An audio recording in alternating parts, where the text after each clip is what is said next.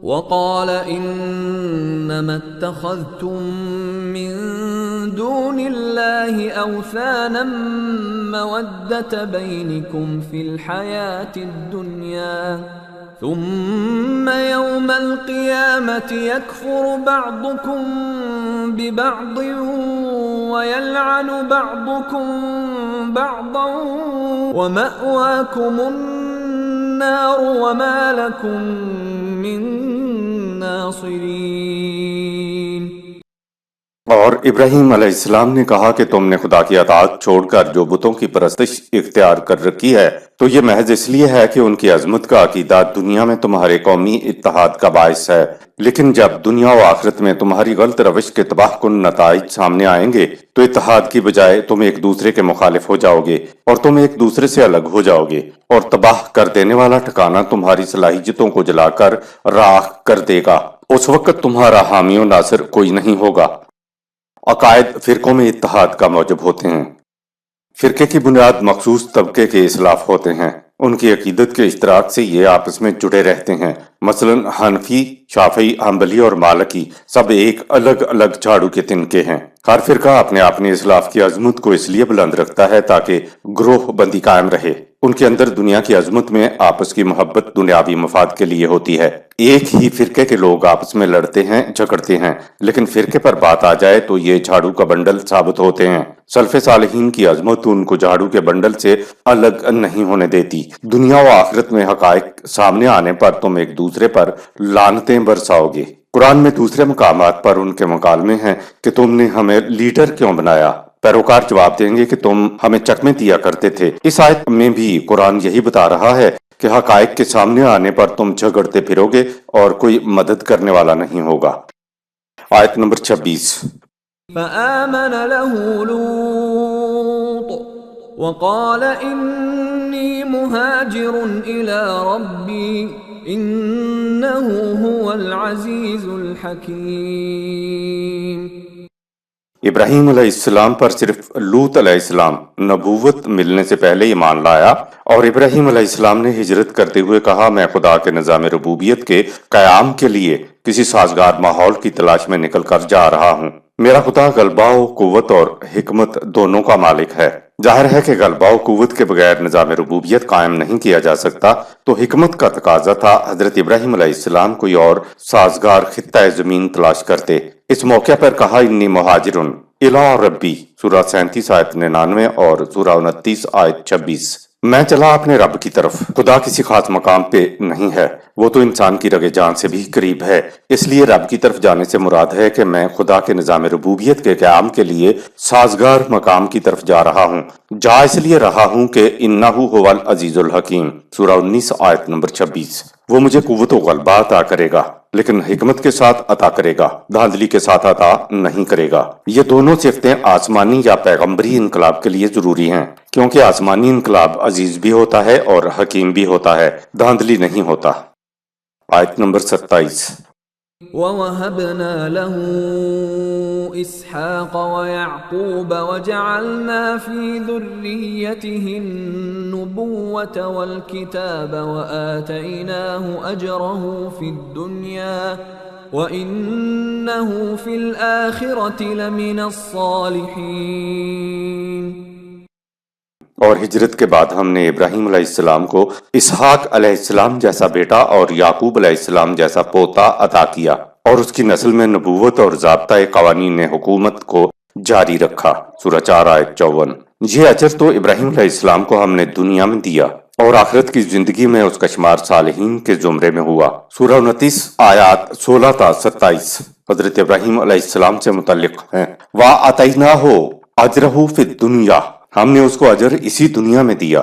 دین پر چلنے کا اجر اس دنیا میں بھی ملتا ہے اور اخروی دنیا میں بھی ملتا ہے، جبکہ مذہب کہتا ہے کہ اجر اخروی زندگی میں ہی ملے گا. الصالحین، صالحین نیک بختوں یا پرہیزگاروں کو نہیں کہتے. اس کے معنی ہیں کہ جن کی ذات کی نشو و نما یافتہ صلاحیتیں مرنے کے بعد آنے والی زندگی کی موانعات کو مغلوب کر سکیں. دنیا میں ان کی نشانی یہ ہوتی ہے کہ ان کے اعمال سے معاشرے کی ناہمواریاں دور ہو کر معاشرے میں ہمواریاں پیدا ہو جاتی ہیں. آیت نمبر 28. وَلُوطًا إِذْ قَالَ لِقَوْمِهِ إِنَّكُمْ لَتَأْتُونَ الْفَاحِشَةَ مَا سَبَقَكُمْ بِهَا مِنْ أَحَدٍ مِّنَ الْعَالَمِينَ. اور اسی طرح لوط علیہ السلام کی داستان ہے جب نبوت ملنے کے بعد اس نے اپنی قوم سے کہا کہ تم ایک ایسی بے حیائی کے مرتکب ہوتے ہو جسے اس سے پہلے دنیا جہاں میں کسی نے اختیار نہیں کیا تھا. یہ بات یاد رکھنے کی ہے کہ قرآن جو کسی نبی کا ایک اہم معاملہ یا کردار سامنے لاتا ہے تو وہ اتنی سی بات نہیں ہوتی جو بیان ہوئی ہے، بلکہ وہ تو اپنی قوم کی زندگی کے ہر شعبہ میں اصلاح کا پیغامبر ہوتا ہے. لیکن بعض حالات میں بعض قوموں کے اندر بعض برائیاں وبائی حیثیت اختیار کر لیتی ہیں تو وہ سب سے پہلے اس برائی کا قلاقمہ کرتا ہے. قرآن جب نمایاں طور پر نبی کی سرگرمیوں کا ذکر کرتا ہے تو وہ اس نمایاں حیثیت کو سامنے لاتا ہے. جب نبی کہتا ہے کہ کم مت تو لو، خالص چیزیں لوگوں کو دو، تو یہ بات نہیں کہ اس معاشرے میں صرف یہی ایک خرابی تھی جو عام ہو گئی تھی، بلکہ معاشرہ دوسری برائیوں میں بھی مبتلا ہوتا تھا. حضرت لوط علیہ السلام کے قصے میں قرآن کریم نے جنسیت، سیکس کے متعلق بات کہی ہے تو یہ اس معاشرے کی غالب برائی تھی جو وبا کی طرح پھیل گئی تھی. جذبات کو قوانین خداوندی کے تابع رکھنے سے انسان بلند کیریکٹر کا حامل ہوتا چلا جاتا ہے. بلند کریکٹر کا حاصل انسانی خودی کا استحکام ہے. کریکٹر کی ابتدا یہاں سے ہوتی ہے کہ قانون کی حدود و قیود یعنی حدود اللہ کا تقاضا کچھ اور ہو اور آپ کے جذبات کی شدت کا تقاضا کچھ اور ہو، لیکن آپ جذبات کو مغلوب کر کے قانون کی حدود و قیود کو ترجیح دیتے ہوئے ان کے مطابق عمل کریں یا اپنے جذبات کو اپنے اختیار و ارادے سے حدود کے اندر رکھیں تو یہ کریکٹر کہلاتا ہے. قرآن کہتا ہے کہ جذبات کو کنٹرول میں رکھنے سے تمہاری خودی میں استحکام پیدا ہوتا ہے. اب دیکھتے ہیں کہ خودی کا استحکام کیا ہے. جب آپ اپنے جذبات کو کنٹرول کرتے ہیں تو آپ کے اندر کنٹرول کرنے کی ایک قوت پیدا ہوتی ہے اور بے باک جذبات جو تمہارے اندر ابھرتے ہیں تم اس قوت کے زور پر ان پر قابو پا لیتے ہو. جذبات کو کنٹرول کرنے کی بار بار کی مشق سے جذبات کو کنٹرول کرنا آپ کی عادت ثانیہ بن جاتی ہے. یہ وہ مرحلہ ہوتا ہے کہ پھر آپ کو جذبات کو قابو کرنے میں کوئی دقت نہیں ہوتی. ایک مرحلہ ایسا آتا ہے کہ آپ دل میں کسی قسم کی گرانی محسوس کیے بغیر بھی جذبات پر قابو کر لیتے ہیں. اس مرحلے پر آپ کہہ سکتے ہیں کہ خودی میں ذات میں استحکام پیدا ہو چکا ہے. ایسے مرحلے کے حامل شخص کو آپ بلند کیریکٹر کا حامل کہہ سکتے ہیں. بے باک جذبات دراصل ابلیس و شیطان ہیں. ان کو مغلوب کرنے کو رسول اللہ صلی اللہ علیہ وسلم کی زبان میں شیطان کو مسلمان کرنا کہتے ہیں. جب آپ خودی کی نشو و نما کی طرف جاتے ہیں تو قرآن کی اصطلاح میں اسے تزکیہ نفس کہا جاتا ہے.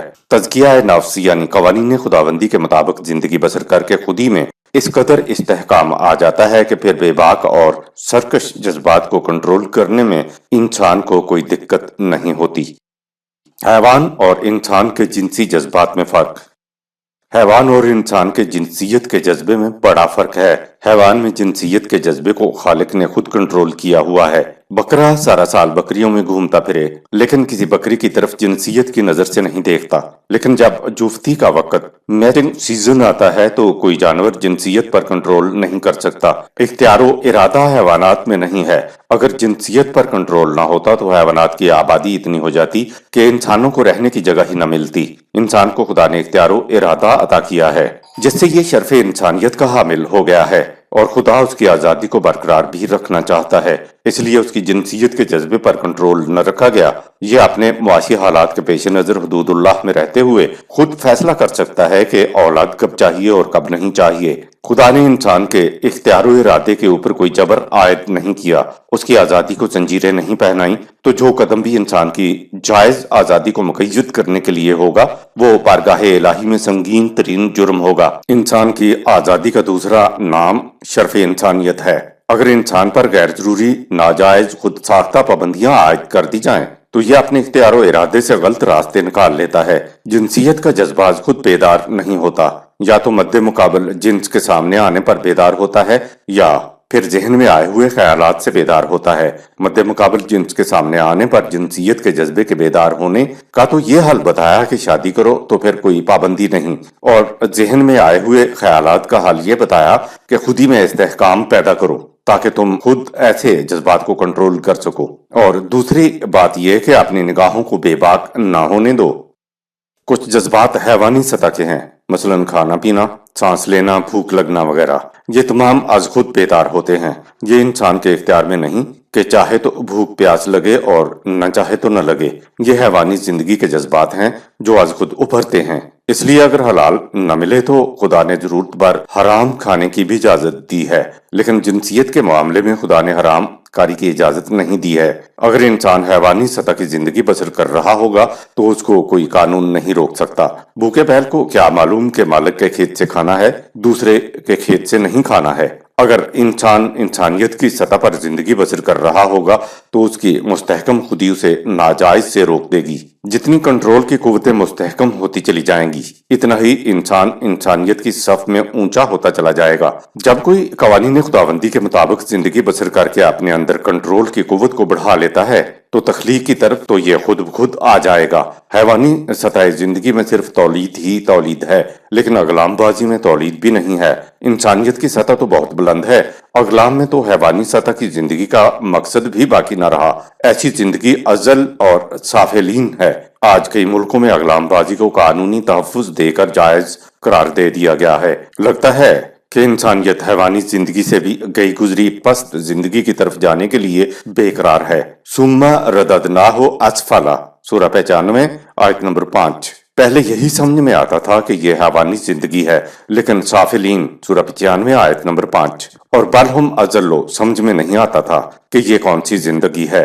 سافلین اور بلہم ازلو زندگی کے بارے میں ملاحظہ فرمائیں سورۃ الاعراف کی آیت نمبر 189 کے تحت۔ یوں تو مغرب کے محققین ڈاکٹر جے ڈی اینون کی تحقیق نے بتایا ہے کہ فری سیکس سوسائٹی زیادہ سے زیادہ 3 نسلوں تک تو عروج پر رہ سکتی ہے، اس کے بعد ایسا معاشرہ روبے زوال ہو جاتا ہے۔ ہم کسی محقق کی تحقیق کی وجہ سے فری سیکس بغیر الحق کو معیوب نہیں سمجھتے، ہم تو اس کے لیے معیوب اور گناہ سمجھتے ہیں کہ قرآن اس سے دور رہنے کی تلقین کرتا ہے۔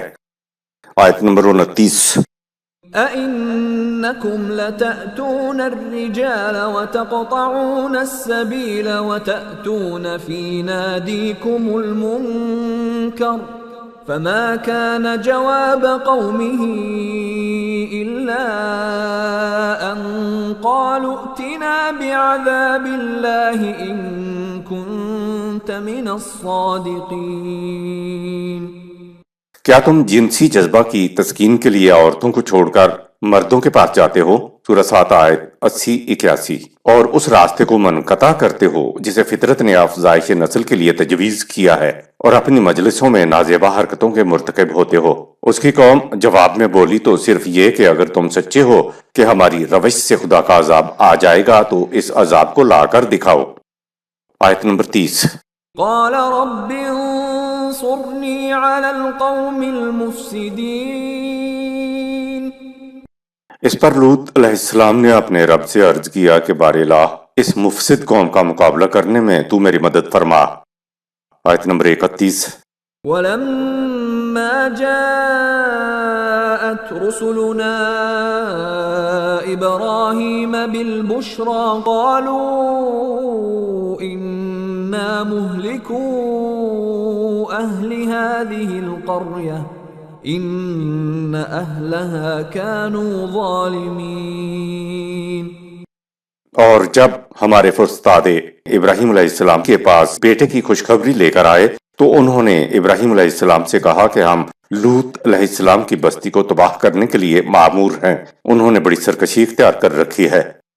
آیت نمبر 32۔ قال إن فيها لوطا قالوا نحن أعلم بمن فيها لننجينه وأهله إلا امرأته كانت من الغابرين۔ ابراہیم علیہ السلام نے کہا اس بستی میں تو لوط علیہ السلام بھی ہے۔ انہوں نے جواب دیا کہ ہم اچھی طرح جانتے ہیں کہ وہاں کون کون آباد ہیں۔ ہم لوط علیہ السلام اور اس کے ساتھیوں کو تباہی سے محفوظ رکھیں گے، لیکن اس کی بیوی محفوظ نہیں رہے گی کیونکہ وہ سرکش لوگوں کی پارٹی میں شامل ہے۔ آیت نمبر 33۔ ولما أن جاءت رسلنا لوطا سيء بهم وضاق بهم ذرعا وقالوا لا تخف ولا تحزن إنا منجوك وأهلك إلا امرأتك كانت من الغابرين۔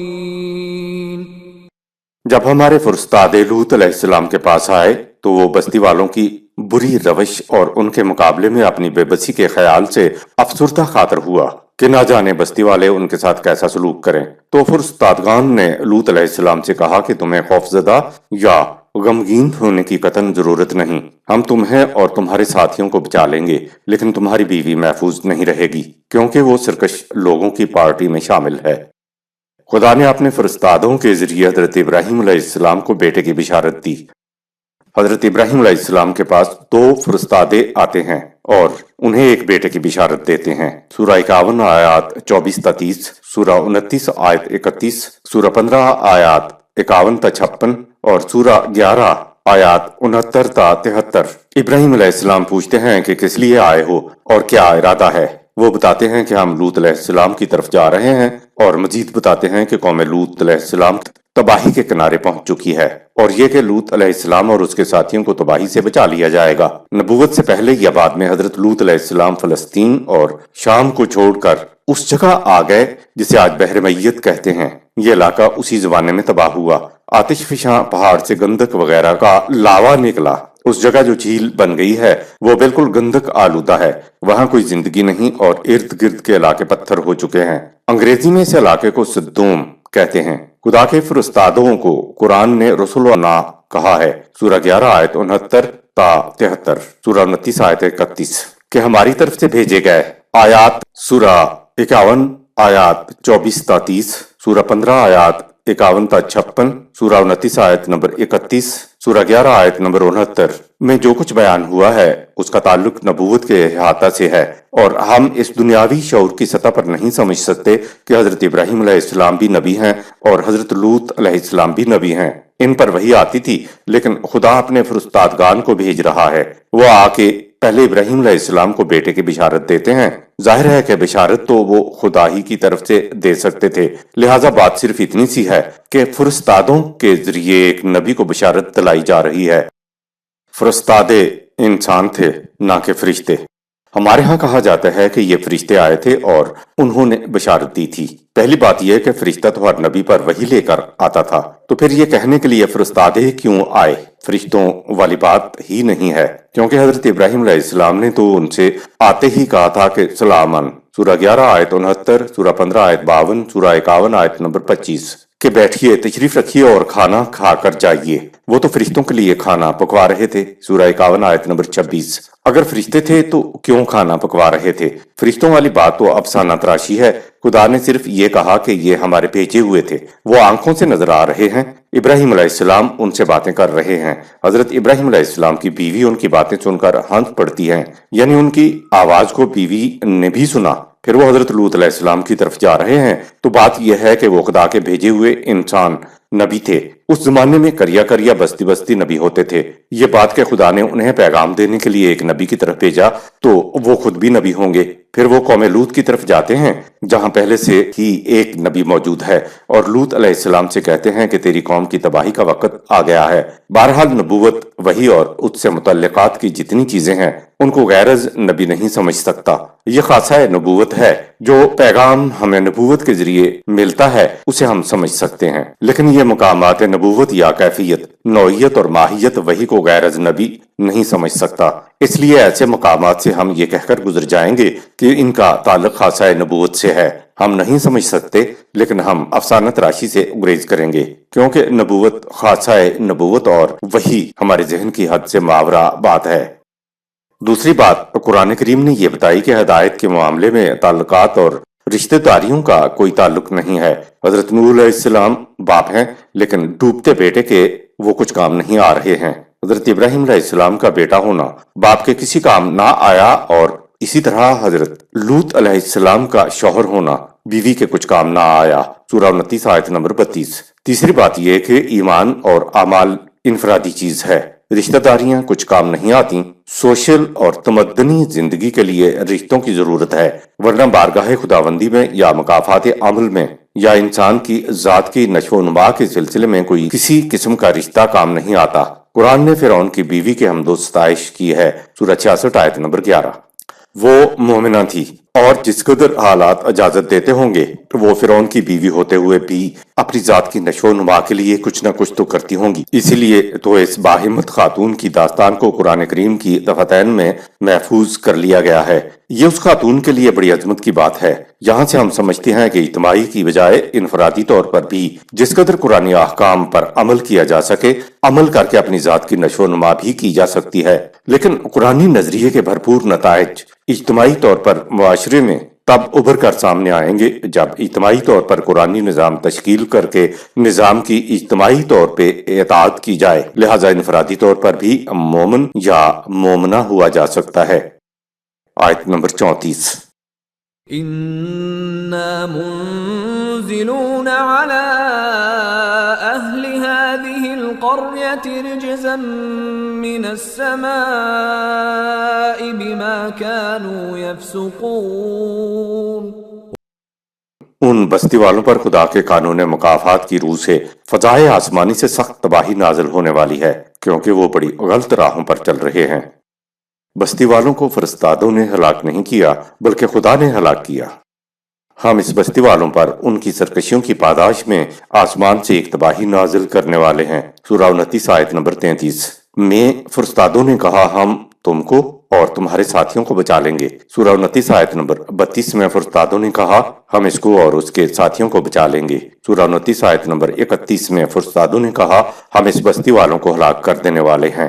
آیات سے تو معلوم ہوتا ہے کہ فرستادے بچا لیں گے اور ہلاک کر دیں گے۔ فرستادوں نے ایسا ہی کہا جیسے ہم خود ایسا کریں گے، لیکن دوسرے مقامات میں یہ ہے کہ خدا نے یہ کہا ہے کہ ہم نے یہ سارا کچھ کیا تھا اور فرستادوں سے کہا تھا کہ جا کر یہ کہیں۔ وحی کی روشنی میں نبی کا عمل یا کہنا دراصل خدا ہی کا عمل یا کہنا ہوتا ہے۔ بدر کے مقام پہ خدا نے کہا وما رمیت اذا رمیت، سورہ 8 آیت نمبر 17، وہ تیر تم نہیں چلا رہے تھے بلکہ ہم تیر چلا رہے تھے۔ ظاہر ہے کہ تیر تو ان کے دست و بازو سے نکل رہے تھے، انہی کی کمانوں سے نکل رہے تھے، لیکن خدا نے کہا کہ تم نہیں چلا رہے تھے بلکہ ہم چلا رہے تھے۔ اس لیے کہا کہ ہم نے حکم دیا تھا کہ دشمن کے خلاف جا کر لڑو اور تیر چلاؤ۔ صحابہ کرام کے تیر چلانے کو خدا نے اپنی طرف منسوب کر لیا، کیونکہ صحابہ کرام اللہ کے حکم کی تعمیل کر رہے تھے۔ آج بھی حکومت یا عدالت کی طرف سے جو سپاہی احکام لے کر آتا ہے تو اس کا اپنا کوئی اختیار، قوت اور طاقت نہیں ہوتی کہ وہ آپ کو گرفتار کر لے۔ عملی طور پر تو وہ سپاہی گرفتار کر رہا ہوتا ہے، لیکن گرفتاری کا حکم تو حکومت کا یا عدالت کا ہوتا ہے جس کی وہ تعمیل کر رہا ہوتا ہے۔ ایسے موقع پر سپاہی کہے کہ میں تمہیں گرفتار کرتا ہوں تو گرفتار کرنا سپاہی کا نہیں بلکہ حکومت یا عدالت کا فعل شمار ہوگا۔ اگرچہ گرفتار کرنا سپاہی کا جسمانی فعل، فزیکل ایکشن ہوگا۔ اگر عدالت کے پروانے کے بغیر سپاہی ایسا کرے تو حد سے بے جا کے اندر وہ خود قید خانے میں ڈالا جا سکتا ہے۔ انبیاء کرام جو کہتے تھے یا کرتے تھے وہ خدا کے حکم کی تعمیل میں کرتے یا کہتے تھے، اس لیے خدا ان کے فعل کو براہ راست اپنی طرف منسوب کر لیتا ہے۔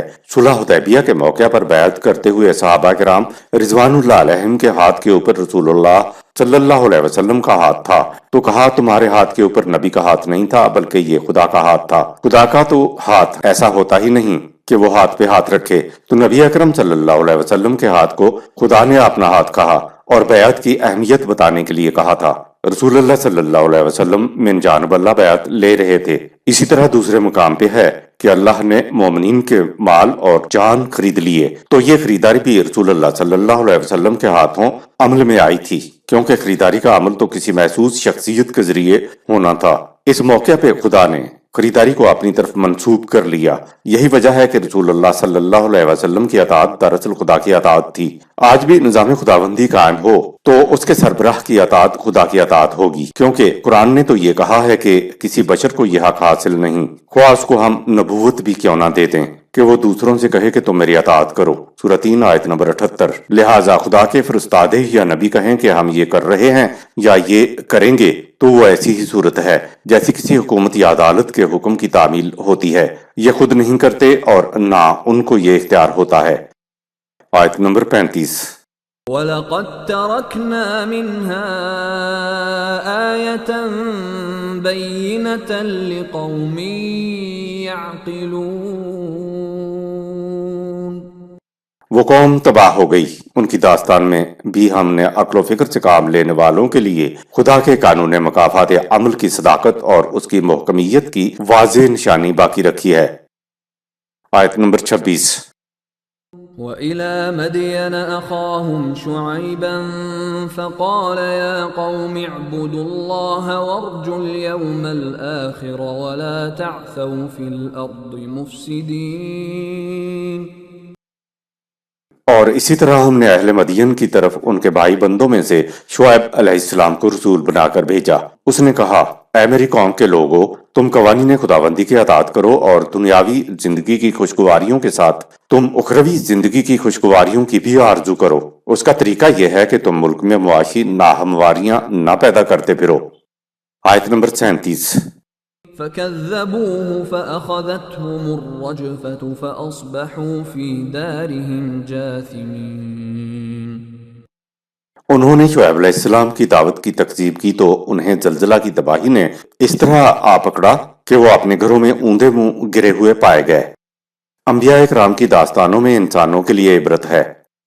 قرآن کریم نے انبیاء اکرام کی تعلیم کے ان حصوں کو نمایاں طور پہ بیان کیا ہے جس میں انہوں نے زندگی کے مختلف گوشوں میں اصلاح کی۔ اگر انبیاء اکرام کی تعلیم جو قرآن میں بیان ہوئی ہے کو ایک جگہ جمع کر لیا جائے تو دین اسلام بن جاتا ہے۔ جو کام انبیاء اکرام نے فردن زندگی کے مختلف گوشوں میں کیا تھا وہ اجتماعی طور پر حضور صلی اللہ علیہ وسلم کے ہاتھ نظام خداوندی کی شکل میں متشکل ہوا۔ سورہ شعراء میں قریباً تمام انبیاء اکرام کی داستانیں آ گئی ہیں۔ ان میں حضرت شعیب علیہ السلام کا بیان نہیں آیا تھا جسے اب بیان کیا جاتا ہے۔ حضرت شعیب علیہ السلام حضرت موسیٰ علیہ السلام کے ہم عصر ہیں، گویا یہ 3500 سال پہلے کی داستان ہے۔ قرآن انبیاء اکرام کی داستانوں کو تاریخ کے طور پر بیان نہیں کرتا بلکہ مقصد یہ ہوتا ہے کہ جیسا انہوں نے کیا اس کا یہ اور یہ انجام ہوا، لہذا اس سے عبرت حاصل کرو۔ اگر تم نے بھی ان جیسی روش اختیار کی تو تمہارا حشر بھی وہی ہوگا۔ یہ بات یاد رہے کہ ہر نبی اسی قوم میں پیدا ہوتا تھا جس کے لیے اس نے بعد میں نبی کے طور پر مبعوث ہونا ہوتا تھا۔ اس اعتبار سے نبی کی قوم اس کی بھائی بند کہلاتے تھے، اخاہم شعیبن، کیونکہ نبی اس قوم میں سے ہوتا تھا۔ انبیاء اکرام کی مربوط داستان پڑھنے کے لیے علامہ پرویز کی کتابیں شعلہ مستور اور جوئے نور مطالعہ میں مفید رہیں گی۔ آیت نمبر 38۔ وعادا وثمود وقد تبين لكم من مساكنهم وزين لهم الشيطان أعمالهم فصدهم عن السبيل وكانوا مستبصرين۔ اور اسی طرح عاد و سمود کے ساتھ ہوا جن کی تباہی کی داستانیں ان کے مکانوں کے کھنڈرات سے تم پر واضح ہیں۔ ہوا یہ کہ ان کے سرکش جذبات شیطان ان کی غلط روش کو نہایت خوشنما بنا کر دکھاتے تھے اور انہیں صحیح راستے کی طرف آنے سے روکتے تھے، حالانکہ وہ بیوقوف نہیں بلکہ سب کچھ سمجھتے، سوچتے اور دیکھتے بھالتے تھے۔ قد تبینا لکم من مساکنہم، تم پر ان کے مکانات کے کھنڈرات سے واضح ہو جائے گا۔ 1400 سال پہلے قرآن نے کہا کہ ان کی داستان تم پر ان کے کھنڈرات یعنی آثار قدیمہ سے ظاہر ہو جائے گی۔ اس دور میں علم آثار قدیمہ یعنی آرکیالوجی کا نام و نشان بھی نہ تھا، لیکن قرآن نے یہ کہا کہ معلوم کرنا ہو کہ ان کا انجام کیا ہوا تو تم آرکیالوجی کے نقطہ نگاہ سے تحقیق کرو تو بات سمجھ میں آ جائے گی۔ تم ان کے کھنڈرات سے آنکھیں بند کر کے نہ نکل جاؤ، ان کے کھنڈرات کی ایک ایک اینٹ عہد گزشتہ کی پوری داستان اپنے اوپر منقوش رکھتی ہے، اسے ذرا چشمت بصیرت سے پڑھو۔ جاننا تو ضروری ہے لیکن جاننے کے بعد طبیعت کا مائل ہونا بھی ضروری ہے۔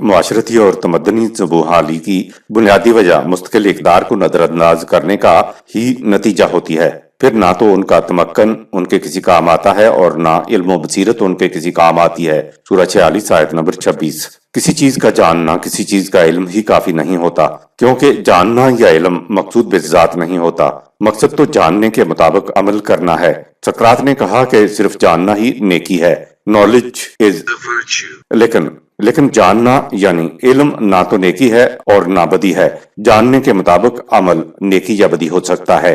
مثال کے طور پر ایک شخص جانتا ہے کہ فلاں کام نقصان دہ ہے، مگر جاننے کے باوجود وہ وہی کام کرتا ہے، اس کام سے بچتا نہیں، تو محض اس کا علم یا جاننا نیکی نہ بنا۔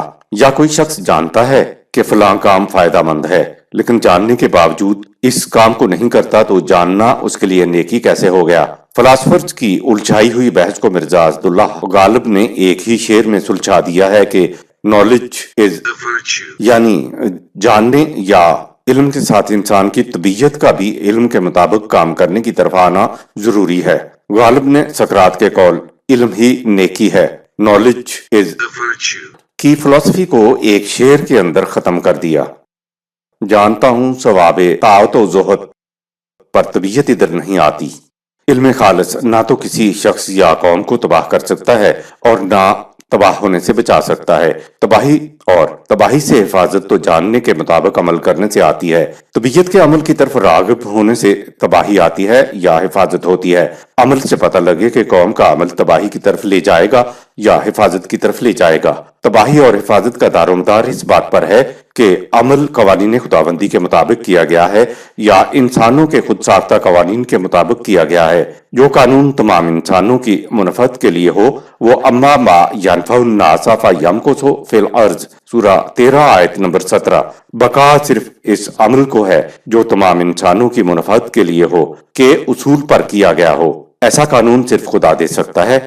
آپ دیکھتے ہیں کہ کتنے ہی مضر کام ہیں جنہیں جاننے کے باوجود انسان کرتا چلا جاتا ہے۔ مثلا سگریٹ و شراب نوشی کے مضرات کا علم انسان کو سگریٹ و شراب نوشی کرنے سے نہیں روکتا۔ انسان رکے گا تب جب طبیعت بھی رکنے کی طرف مائل ہو۔ لہٰذا تباہ و برباد ہونے والی اقوام جانتی تھیں کہ انجام برا ہوگا، لیکن ان کی طبیعت برے انجام سے بچنے کی طرف راغب نہیں ہوتی تھی۔ آیت نمبر 39۔ وقارون وفرعون وهامان وَلَقَدْ جَاءَهُم مُوسَى بِالْبَيِّنَاتِ فَاسْتَكْبَرُوا فِي الْأَرْضِ وَمَا كَانُوا سَابِقِينَ۔ اور اسی طرح قارون، فرعون اور حامان کی سرگزشت ہے۔ ان کی طرف موسیٰ علیہ السلام واضح قوانین اور دلائل لے کر آیا، لیکن وہ اپنی اس سرکشی سے باز نہ آئے جسے انہوں نے ملک میں عام کر رکھا تھا، اور وہ ہمارے قانون مکافات کی گرفت سے نہ بچ سکے۔ آیت نمبر 40۔ فَكُلًّا أَخَذْنَا بِذَنبِهِ فَمِنْهُمْ مَنْ أَرْسَلْنَا عَلَيْهِ حَاصِبًا وَمِنْهُمْ مَنْ أَخَذَتْهُ الصَّيْحَةُ وَمِنْهُمْ مَنْ خَسَفْنَا بِهِ الْأَرْضَ وَمِنْهُمْ مَنْ أَغْرَقْنَا وَمَا كَانَ اللَّهُ لِيَظْلِمَهُمْ وَلَكِنْ كَانُوا أَنفُسَهُمْ يَظْلِمُونَ۔ پس ہم نے تمام اقوام سابقہ کو ان کی غلط روش زندگی کی پاداش میں پکڑا۔ ان میں سے بعض پر آتش فشاں پہاڑوں سے پتھروں کی بارش ہوئی، اور بعض کو زلزلے کی سخت اور مہیب آواز نے آ پکڑا، اور بعض زمین میں دھنس کر نیست و نابود ہوئے، اور ان میں سے بعض کو ہم نے سمندر میں غرق کر کے ہلاک کیا۔ اور ایسا کبھی نہیں ہوا کہ خدا نے کسی پر کسی قسم کی زیادتی کی ہو، بلکہ ہلاک ہونے والے تو خود اپنے آپ پر اپنے غلط اعمال کی وجہ سے زیادتی کرنے والے بنے۔ اس آیت میں تباہی کی مختلف شکلیں بتائی گئی ہیں، لیکن سب تباہیوں کی علت کاز ایک ہی ہے، یعنی غلط نظام، انسانوں کا ساختہ نظام، جس کے نتائج دم زمب کی طرح ان کے ساتھ چپکے ہوئے تھے۔ ان اقوام کی تباہی کے ساتھ ہی قرآن نے کہہ دیا کہ خدا کسی پر ظلم نہیں کیا کرتا،